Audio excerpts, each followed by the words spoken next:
Welcome to the Supply Chain Dialogues Season 2, Episode 13. I'm Daniel Helmich. The origin of this episode is based on the fact that over the holidays I fell into a hole. A YouTube hole, actually. You might know how this feels. You look at the video someone sent to you with funny season's greeting and suddenly you end up somewhere asking yourself, how on earth did I end up here and what happened to the last 2 hours of my life? In my case, I rewatched a video of a quite famous social science experiment conducted a couple of years ago at Harvard University. Picture this. You, as a participant in the lab experiment, are given the task of watching a short video featuring 6 individuals passing basketballs around. 3 of them wear white shirts, while the other 3 spot black shirts. Your job is to silently keep count of how many times the individuals in white shirts pass the ball. Now there's an interesting part linked to that. At some point in time during the video, a person in a gorilla costume casually walks in the middle of all the action. It boldly faces the camera, beats its chest, and then tampers off, spending a solid 9 seconds on screen. Can you guess if you would notice the gorilla?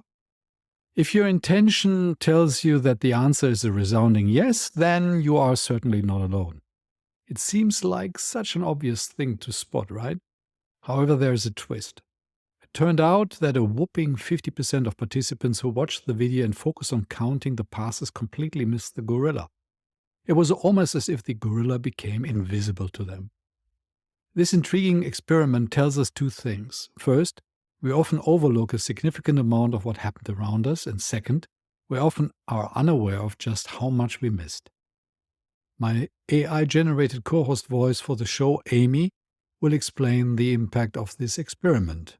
This intriguing bit of research tells us 2 key things about humans. First, they often overlook a significant amount of what's happening around them. And second, they are often unaware of just how much they're missing. Not surprisingly, this experiment has become incredibly renowned in the field of psychology. It's frequently mentioned in introductory textbooks and is featured in numerous science museums. It's been utilized by teachers, corporate trainers, police, and even those involved in counterterrorism efforts. It has also made appearances in popular TV shows like CSI as a way to shed light on the concept of selective attention and what humans perceive or fail to perceive. Thank you, Amy. While I was watching the video, my mind connected to my experience with mergers and acquisitions. Like in the gorilla experiment, members of the management board and their M&A teams, internal or external, throw at high speed balls at each other. And in the background, the gorilla that appears many times during the project is not seen nor heard.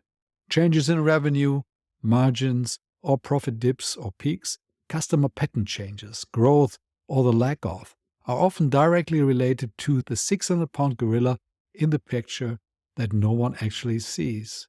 Supply chain.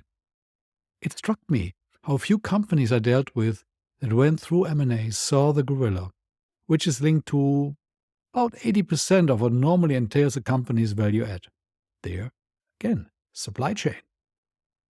The typical M&A lawyer and financial expert will look at financial statements, obligations, product pipelines, and ensures visits to all the major assets of a company. You look in the regular M&A handbooks and you will see far down in the so-called back-end parts section, a definition that is a disgrace by itself, something about major contracts, list of top suppliers, maybe even length of lease contracts, but that's often all that is being asked during the due diligence phase. And even if there is more, it is usually provided by an overextended supply chain or procurement head who is doing this for the first time or every time in a less than documented way, like, "Hey Susan, do we still have that Excel from the last acquisition?" So, let's assume for a moment that we are part of a company doing well. We have healthy margins, good products, our customers adore us or at least do not run away, and a market-pleasing growth rate. But it is not enough, is it? Investors and markets always want more. So we look for opportunities to grow inorganically, via a merger or acquisition, even though it is widely known that they not always hold what they promise. According to statistics by most top consultancies and academia, the failure rate of mergers and acquisitions is very high, 50% plus. Embarking on a project like this with a failure rate that high, in other circumstances would be regarded as breach of duty and seen as potential negligence. And the failure rate is much higher than the numbers show. Since for the most part, the truthful calculation about how much shareholder value was destroyed is seldom done. As always, the winner tells the story.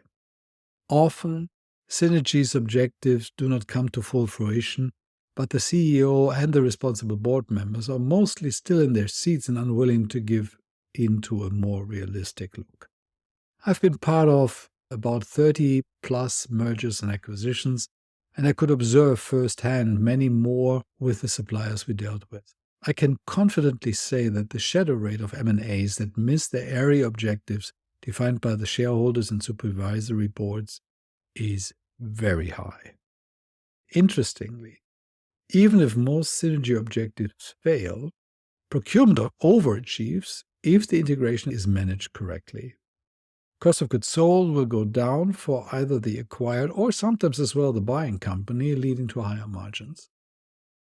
So in today's episode of the Supply Chain Dialogues, we dive into what companies and M&A advisors can do right to get a happy corporate marriage.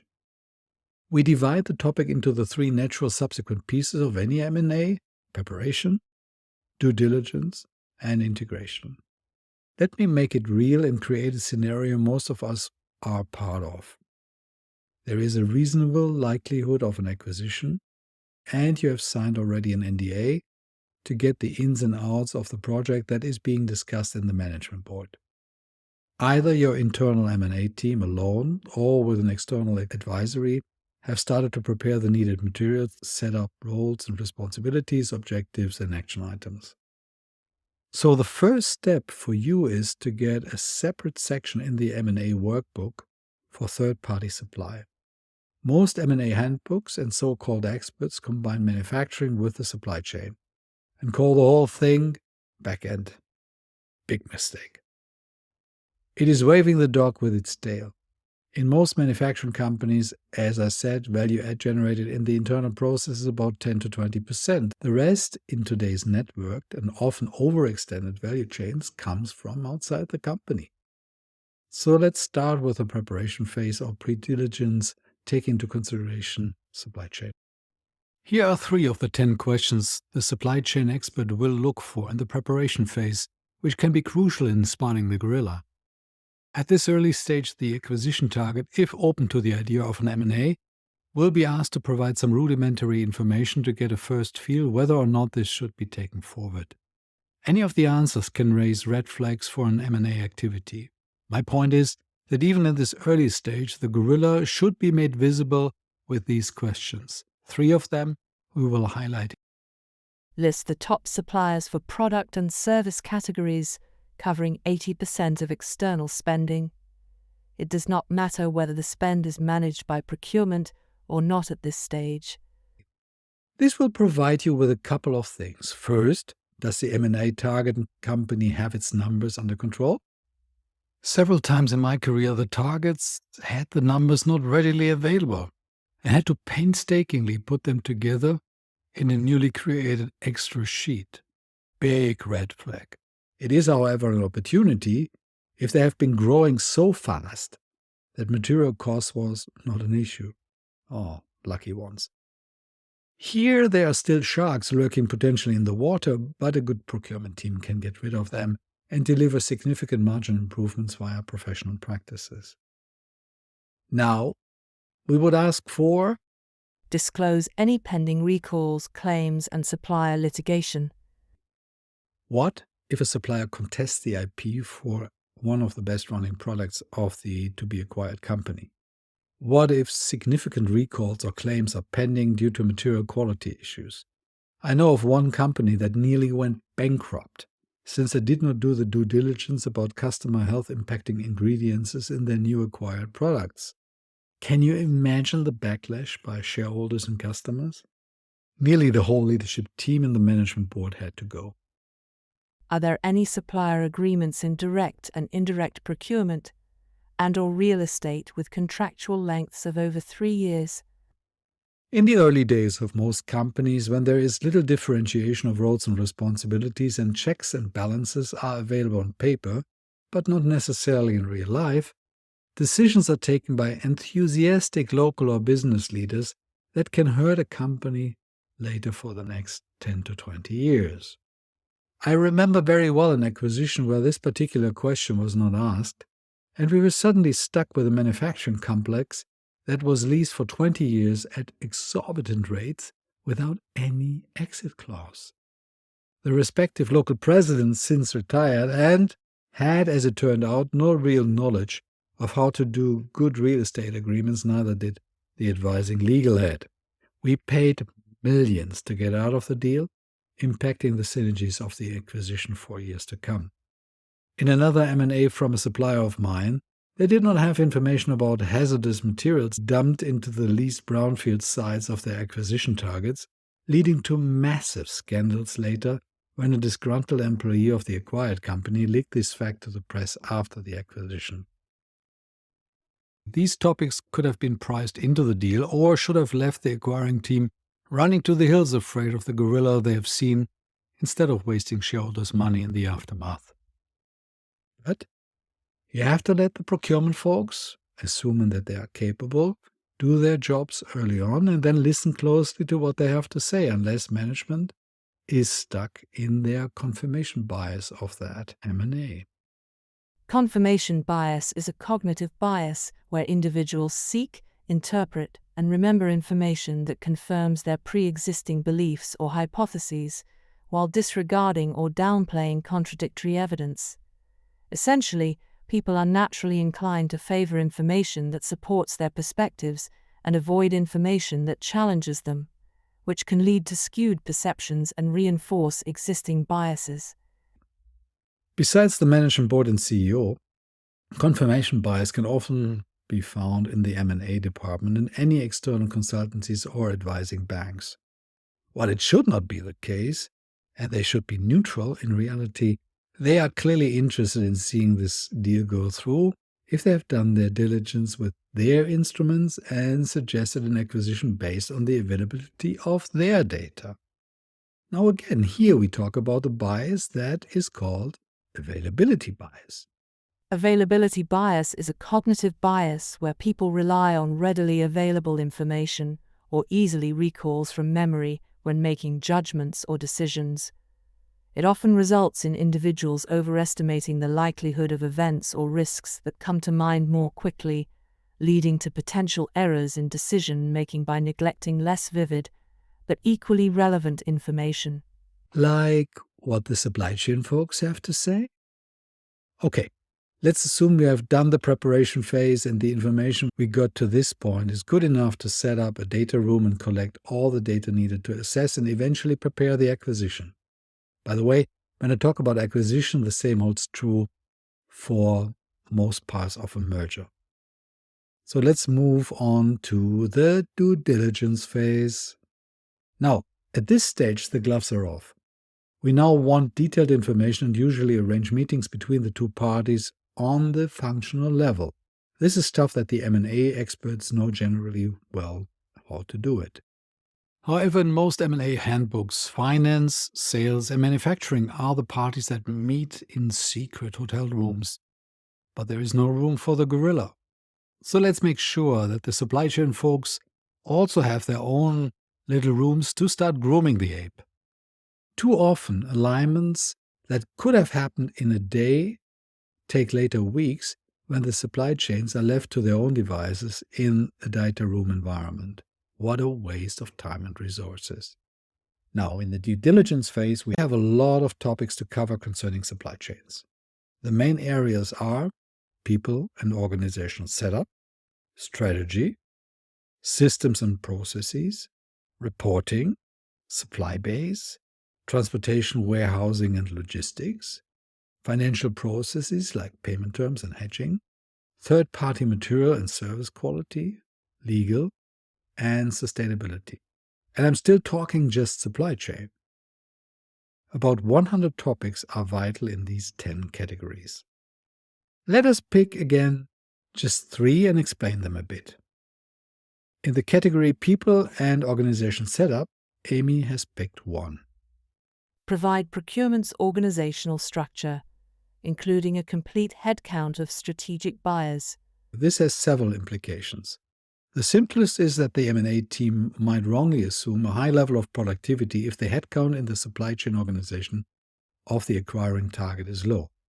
Depending on the organization structure, headcount and cost are not attributed to the functional organization, but the respective business setup, so the costs are not easily found. More importantly, the organization structure impacts the effort to integrate the organization. Procurement or supply chain organization do not by default follow a company's overall setup. A firm can be organized by region or businesses and still have a central procurement team or a hybrid organization. You do not want to have a situation where, after the acquisition, one part of the regional procurement buys chemicals centrally, while the other part will buy from the same source locally, missing economies of scale and scope. It is also a control issue risk, since the local or central side might need adequate knowledge to assess suppliers and products bought in. Lastly, a discrepancy in organization structure can also be seen as a demotivational factor for the acquired leadership if they suddenly can no longer decide on third-party deals. While it usually makes sense overall to provide one structure, some call it my way or the highway, early in the process the transition still needs to be managed well.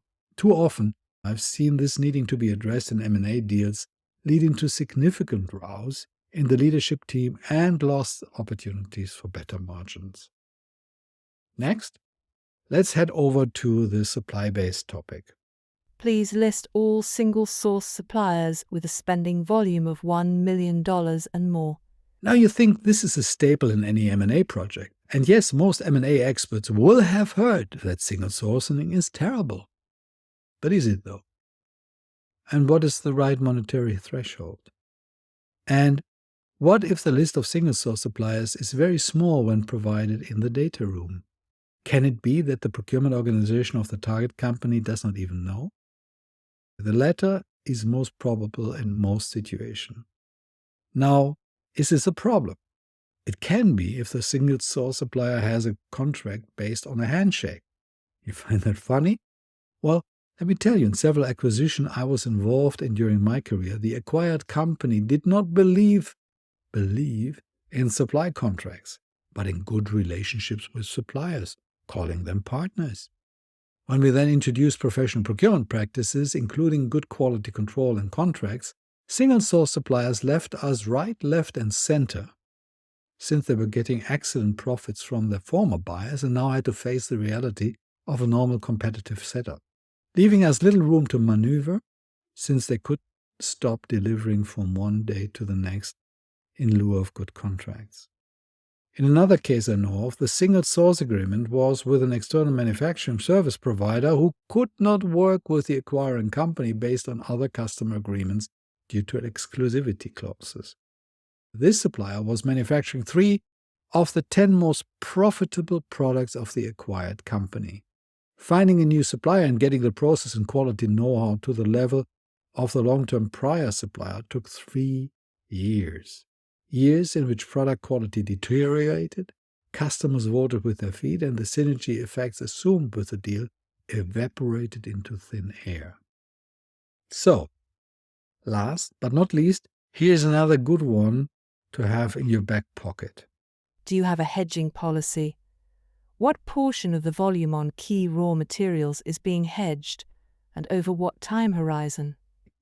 One would think that every company with a sizable commodity spend would do hedging, right? Well, you might be, or not, astonished to learn that this is not the case. Now, why is that? I racked my brain about this for many years, and the simplest explanation I could come up with was the treasurer just did not think about it.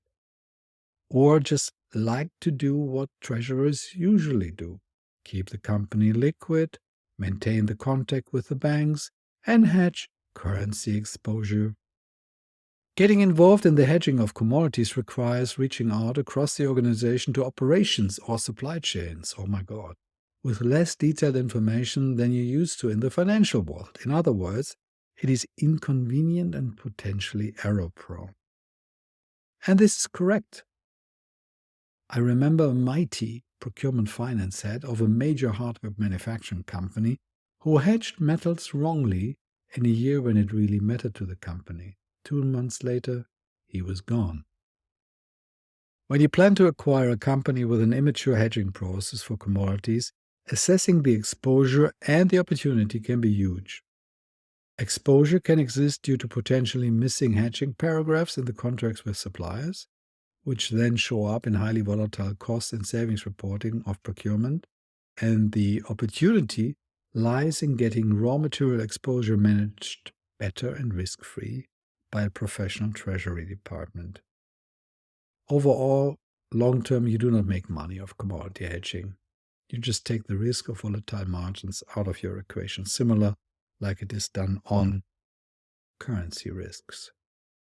Nothing of this is rocket science, but it is astonishing how little of this is done in many companies. Why this happens is different from company to company. In the Supply Chain Dialogue Season 1, Episode 11 and 12, we highlight a few hacks to integrate acquisitions appropriately. Check them out if this is of interest for you. These were the 3 due diligence aspects, about 198 to be precise, of actions and questions you can ask when assessing the viability of an acquisition from a supply chain perspective. Again, the area where 50 to 80% of the value add of a manufacturing product reside. The third area is, to no surprise, the integration of an acquired company. Here's where the real magic happens, and all gorillas and other animals should be part of the show. Here you can find out whether all the fantastic synergy ideas you assessed and sometimes dreamed up come to fruition. Amy picked 3 from different dimensions out of the 90+ actions we have here in the portfolio for the supply chains in the integration phase. Let's start again with the most important one: people. On the day of the official acquisition or merger announcement, the head of procurement of the acquiring company plus local divisional procurement heads meet the CPO of the acquired company, either at the NewCo site or the acquiring company headquarters. If no physical presence is possible, at least a longer video conference is in order. Here you welcome the new leadership colleague to the acquiring company team. You walk them through the subsequent integration steps and ask for advice on the best way to handle communication in their organization. Now, it is crucial to build up a personal rapport. I remember a story from one of the companies I had the privilege to lead the supply chain integration with. Over dinner, they told me of a failed transaction with another multinational conglomerate some years ago. On the day of the transaction, the new leadership team swooped in, no contact before. They rented a large hall where they herded all the procurement employees together. When the lights dimmed and the new leadership team entered the stage, the speakers blasted the Scorpion song, Wind of Change. Later, during the presentation, they showed the reach of their organization. They used the map that they usually used, which did not even include the country in which the acquired company was located. Clearly, all people in the audience felt very special. It is so awkward that you feel this is a script of a cheesy movie about corporate hybris. But this really happened. Guess how much support the conglomerate achieved in the integration phase? It got so bad that they pulled the plug and lost a pretty penny in fines established in the contract. The story's moral is that one acquires the excellence of those working in the acquired company. This is the most critical asset, the so-called salt of the earth. Keep them happy, engaged, and motivated. Listen to them, and you will have a win. It sounds simple, but finding the balance between ensuring a good integration, keeping the new staff engaged, and aligning all processes and systems with the new mother company requires diligence and sensitivity, without being shy about establishing who is in charge. You would need more of a social psychologist than an MEA finance expert to get this done, but a bit of common sense about human beings and humility can go as well a long way. Next, we look into the aspect of risk. With the help of legal, finance, risk, and sustainability departments, conduct a risk review of NewCo's general terms and conditions versus the standards of the acquiring company. This is the finalization of a desktop exercise by your procurement process and excellence team, if it exists, that has started in the due diligence phase. Now, you take both teams and the experts from other departments, sit them down and address any outliers between the acquiring company processes and that of the NewCo. You might ask why this is such a big deal. Let's assume that you acquire a smaller company that has not particularly weighted supplier compliance rights so far. Every department could select suppliers and send them via procurement an order, or worse, just an email. If your company has standards on child labor, slave trade, and dangerous chemicals, or simply thresholds of buying inside of category strategies, just to name a few, suddenly, now you are in the driver's seat. So quickly, the new colleagues have to learn that integrity and compliance now mean different things than before. You might think now, come on, Daniel, these are just horror stories. Today, this is no longer an issue in established companies. Without going into too many details here in the podcast, let me be very clear. Child labor, forced labor, mishandling of dangerous materials, and much more happens all the time if the focus is not laser-like in a supply chain. Hence, there is nothing easier for a disgruntled employee to call you out, and then you have a major scandal on your hands after the acquisition. Okay, what else did you pick? Next, we go to synergies. Short after the official date of the acquisition, face-to-face synergy workshops of all major categories are to be held. Present in this workshop are the procurement integration leaders from both companies and their category team leaders. Setting the stage is done by the leadership team of the NewCo. Both procurement leadership teams should be reviewing results and, if possible, be engaged in the workshop by walking the floor and providing help when needed. For motivated buyers, nothing is more exhilarating than comparing notes, prices, and contracts with other experts. Usually, due to confidentiality reasons, this is not possible. So these synergy workshops are a gift sent from heaven for most buyers. When leadership sets the stage, it is crucial to point out that every gap, wherever we find it, is brilliant and will be celebrated. The success of a new benchmark level in categories will be shared between both teams, NewCo and the acquired company. Here's one of the situations where my old motto applies: gaps are good, closing them is great. The probability that prices and specifications are different is near 100% if two companies come together. So the teams need to get aligned how to look at the best solution in a neutral way. There will be many proposals that are not procurement or contract related but have to involve R&D or sales.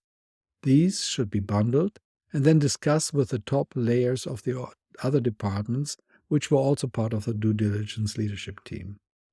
What most acquiring companies, especially larger ones, find out is that the better processes and prices are only sometimes on their side. When a large company acquired a smaller player in the automotive industry in the 90s of the last century, it became quickly clear to the involved teams that many categories were priced lower at the smaller company. This was partially based on an excellent procurement team, plus the fact that many suppliers wanted to have a foothold in that specific country, which offered a few interesting challenges they felt they needed to understand. That meant that in their mixed price calculations, they valued the small company as a customer higher and were willing to sell smaller volumes at lower prices, sometimes even cost. While the large company did not get the same deals after the integration, it opened so many opportunities for renegotiations that the material cost of both sides decreased to unheard levels, increasing product margins significantly.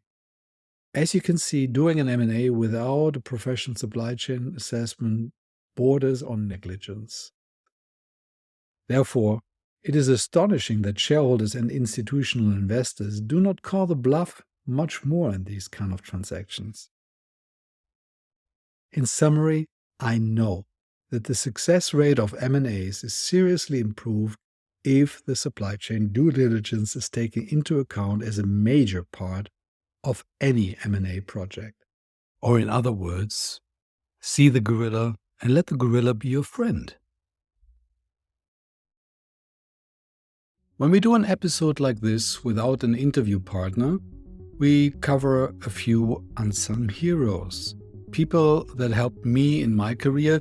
Each stands for many people that do similar things for all of us on our way through the game we call work. Today, I'd like to do a shout out to Pierre De Angelis, who I was lucky to work with for many years. Pierre was the assistant assigned to the position I held, and as I moved through my different jobs, she kindly stayed with me. Pierre is what you wish for when you are an executive: kind, professional, efficient and effective, something that Germans are said to like particularly, although I learned that this to be true for all nationalities, and an excellent photographer in private life. Pia and I worked as a highly interdependent team. I could rely fully on her and hope she felt as well to fully able to rely on me. Without her, I would have never been able to concentrate on my tasks and objectives as I was able to do. If she called, wherever I was, she was the first person I called back, knowing that this was important. Over my years, I was blessed to have a number of excellent executive assistants that allowed me to operate at maximum speed. My thanks to all of them, and if you have as well a colleague that supports you to be your better self, I recommend to find the time to thank her or him from time to time for the work they are doing. Like icebergs, 80% of their support happens below the surface that you even see. So, thank you, Pia, for being a great colleague over the years. You are clearly an unsung hero for me. With that, I hope you enjoyed this episode of the Supply Chain Dialogues. If you did, please subscribe if not already done before. Share it with a colleague, friend, or any decision makers you know in your company. Stay safe, be bold, and see you in 2 weeks.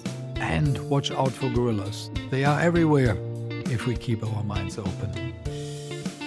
These are the Supply Chain Dialogues, produced and copyrighted by Helmig Advisory AG in 2024.